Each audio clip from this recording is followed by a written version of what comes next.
Let's put our serious hats on for this next segment as we take a look at a study that has, well, proves that my thoughts about having no faith in the Australian population is correct. Because this study that I'm about to talk about, well, it accurately represents my lived experience, and that is my lived experience of being a gay man who is more of a centrist than left-leaning politically, and my experience within the gay community and how I'm treated by the community that I'm part of. Let me explain. The study is the annual Edelman Trust Survey, and it has revealed that more than 3/4 of Australians said that they would refuse to help someone who strongly disagreed with their views. And we're mostly talking political views here, along with social issues too. Could you imagine not liking someone, or not wanting to be friends with someone, or not wanting to help someone because they aligned different to you politically or socially? Well, it's true. And worse, the study also found that only 21% of people would be willing to live in the same neighbourhood, and only 19% of people would be willing to work with someone who did not align with them.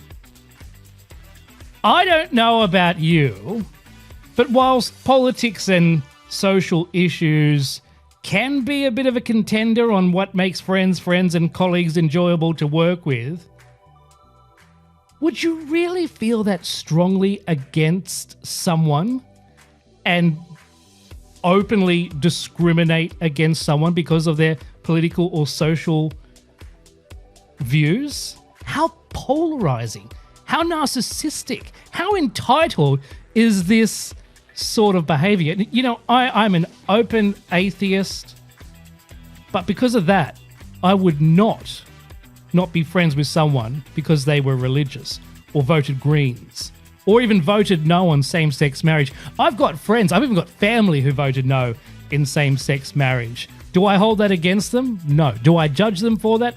No. And even looking here at the station, you know, some of my closest friends, some of the other presenters here at the station are religious. I've got no problem with that, and they have no problem with me not being religious. And as for political leanings, you know, I'm really good friends with people who you know, we joke, we make fun at it, we make light of each other's political leanings, but it doesn't mean that we can't be friends because of the way we vote or the way we believe the country should be run.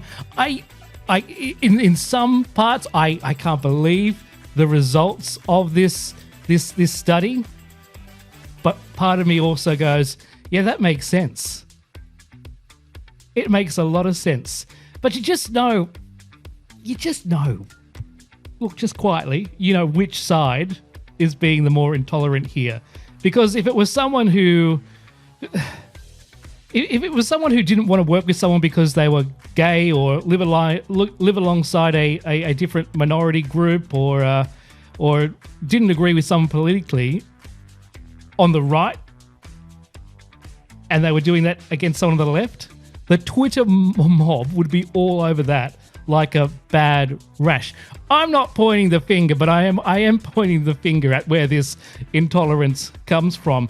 The study backed all this up when it found out that the majority of Australians, 54%, think that the nation's social fabric has become too weak to serve as a foundation for unity and common purpose.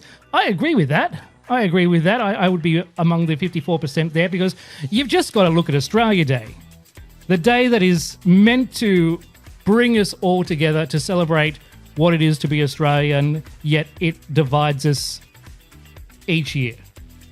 The Voice, another divisive topic that should be bringing us all together, but is divisive. You know, even look at Melbourne Cup, you know, the race that stops the nation. Well, it doesn't really stop us anymore. More than half, 61% of those in this study think that the lack of civility and mutual respect today is the worst that they have ever seen. I'd agree with that. You just got to scroll through Twitter. The government, however, has suffered the largest fall, with a 7-point decline to a fall into the distrust category for the first time since 2020. And this goes against what the authors were expecting. The authors of this study were expecting a change for government trust.